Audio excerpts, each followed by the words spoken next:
Hey everyone, welcome back to the Python series. In the last video, we connected our Flask API to a real database that we created, so it has persistence. Now let's make it a little bit more personal by adding a basic user system with login and authentication. We're going to create a register route to sign up and a login route to sign in, all using SQLite safely and clearly. So let's talk a little bit about what we'll learn, how to securely store user data with hashed passwords, how to register and log in users, how to return a safe JSON response, and why password hashing is non-negotiable. Also, if you want to follow along or you don't have the files from last time, check out my GitHub pages in the description below for every single step of the way. So let's start off with changing and updating our imports. So we're going to import the hashlib, and this is going to be a Python built-in hash library in order to hash passwords before storing them. Never, ever, ever store raw passwords. That's like a huge breach of trust and security. That's messed up. All right, we're also going to update our initiation to also include a users table. So here where we have our init, we're going to create another instance of the con execute. And if we really want to, we can actually just copy and paste what we've created last time. You know, work smarter, not harder. Definitely fix that indentation though. Oh my god, look how mad those squiggly lines were at us. So essentially we're going to be creating a table if it doesn't exist. And if we do have a table, you know, we can just go ahead and use that one. And this time we're going to call that table users.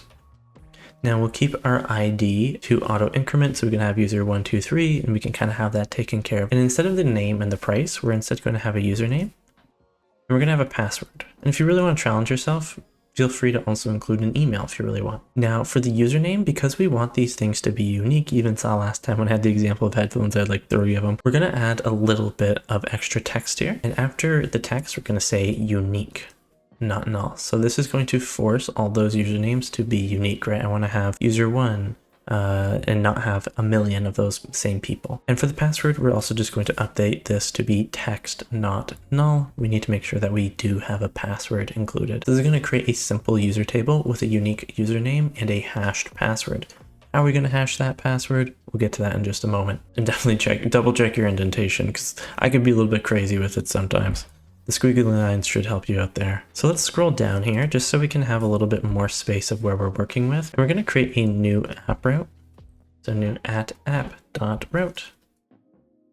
And we're going to call this one register, right? We want people to be able to register for our app. And for our method, I guess methods equals, we'll add our square brackets, and this is going to be a post, right? We want people to kind of register and send us this information. We're going to create a function here. We'll call it register. Nothing within those parameters. We're going to be getting that data elsewhere. So our data is going to go equal the request dot get underscore JSON empty brackets. We're going to establish the username, which is going to equal the data dot get of the username value. And we're also going to establish a password. It's going to follow similar data dot get the password parameter here. Okay, we could also do a little bit of on-the-fly error handling. So if not username, just similar that we've done before, right? A lot of repeated concepts here. Or not password. Then we're going to go ahead and return the JSONify. And we need our squiggly braces. I always forget the squiggly braces for the JSONs. We'll send back an error, and this error can have a message saying missing username or password. Again, if you want to break these down into 2 separate steps, feel free to do so it's very clear. Otherwise, we're going to bounce back with that 400 error. Let's go ahead and tab on back real quick, and we're going to create a hashed underscore password, which is going to equal the hashlib dot sha256. And then we're going to go ahead and pass through the password dot encode. Going to add our little empty brackets there. And then at the end of this bracket, so we're going to kind of another step, dot hex digest with empty brackets there. So the SHA-256 is a hashing algorithm. This means that even if someone does access the database, they can't see our password. And we'll go ahead and take a look when we do register a fake account to see what that password looks like. Alrighty, next we're going to go ahead and add a try for the connection in order to try to insert the new user into the table with said hashed password. So we're going to use the keyword of try, add a colon, hit return to go to the next line. So we're going to establish our con again, which is going to equal that get underscore DB connection. Like I said, a lot of repeated concepts. Then we're going to add our con dot execute. We'll then add our brackets and we'll add a big string here, but this time we don't need that multiple line string. We'll just say insert into and then users. Then we're going to add a brackets, which is going to be the username, comma, space, password. And then we're going to add that values again. And we're going to include our question marks here, space, question mark. And outside of the string, but still within our brackets, we're going to be kind of passing along the username and the hash password. So we'll add another bracket here with the username, comma, and then we're going to be passing along the hashed password, which is just that hashed underscore password. We're then going to commit, so con.commit. And we can then close, empty brackets. We can then return the message here. So return JSONify, add our bracket, add our squiggly brace. We can give them the message that they've successfully logged in. We can say user registered successfully. Did I spell that right? Who knows? No autocorrect here. We'll add the comma and we'll use our 201 because remember we are creating something and we want to confirm that it's been created. Then we're going to go to the next line and then tab backwards and we're going to add an except here. This is also going to kind of fix our error of the try. So with our exception, we're going to have our SQLite 3 dot capital I integrity error. So this error means that the username already exists because of the unique case. We're going to go ahead and add our colon here, and we're going to then return a message with our JSONify, add a bracket, add our squiggly. It's going to be an error, and then the message can say username already exists. We can add a comma, and that would be error 409. All right, next step, we're going to create a login route. So let's go back here. We're going to create our @app route. So app.route. And this time, let's have it be for login. And for our methods, it's definitely going to be post again. So methods equals square brackets post. Create a function here, and we can just call this one login. All right, so let's go ahead and establish our data, which is going to be our request.get_JSON. Empty brackets. All right, and we have a username, which is going to equal the data.get under the string of username. And same thing for the password. Data.get password.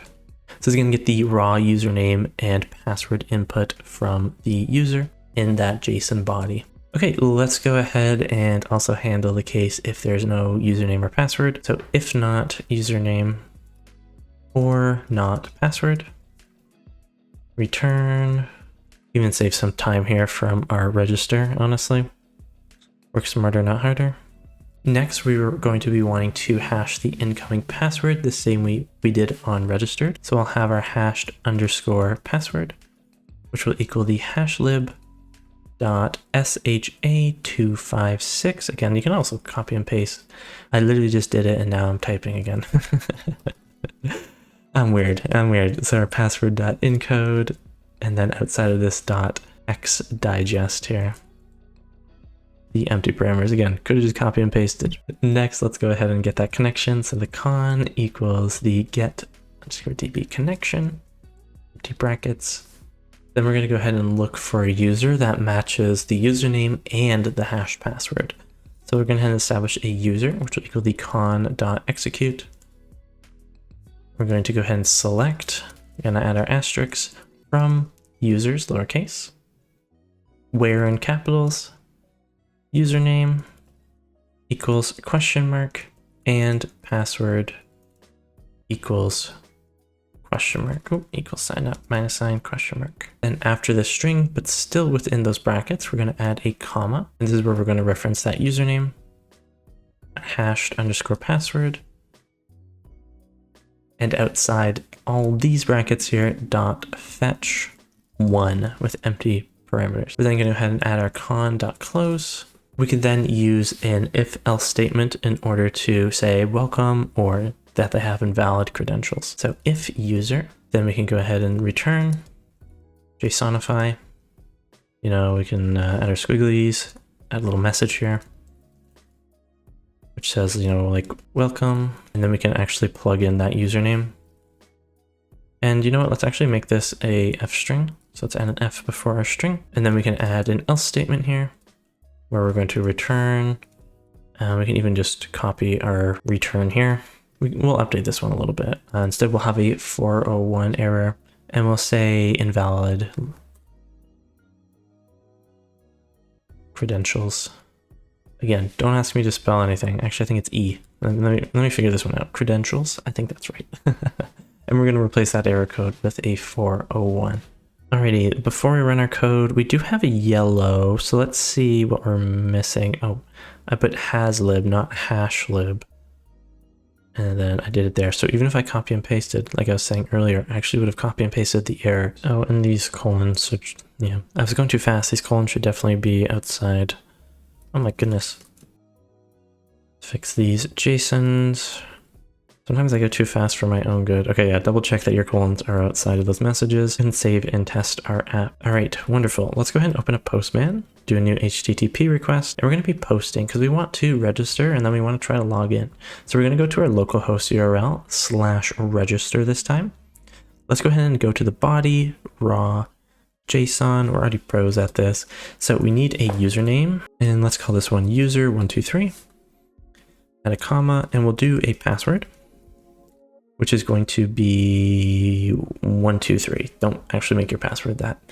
Let's go ahead and send that request. We can see we have a 201 saying that's been created. And now let's go ahead and try to log in. Now, when we send that request, we can see 200. We've successfully logged in. If we actually go to our web browser here and we go to /login or register, we can see that the method's not allowed. This is something we have to do purely through Postman or curl. And let's go ahead and try to log in with a bad password.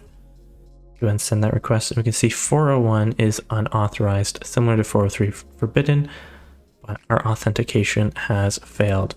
We can even try a bad username that hasn't been created yet. Same thing, unauthorized. Otherwise, if we send the request, we are okay and good to go. So let's take a quick look at our database as well to kind of see what those hashed passwords look like. So if we go to our Finder and we go to our backend example, let's go ahead and open it with our browser. And now when we go to browse data, we see we have our products, but we have this drop down to actually view our users. So I've done some additional testing on mine. So we can see we have the testing user 123, and then we also have our kind of passwords category, which have been hashed and encrypted.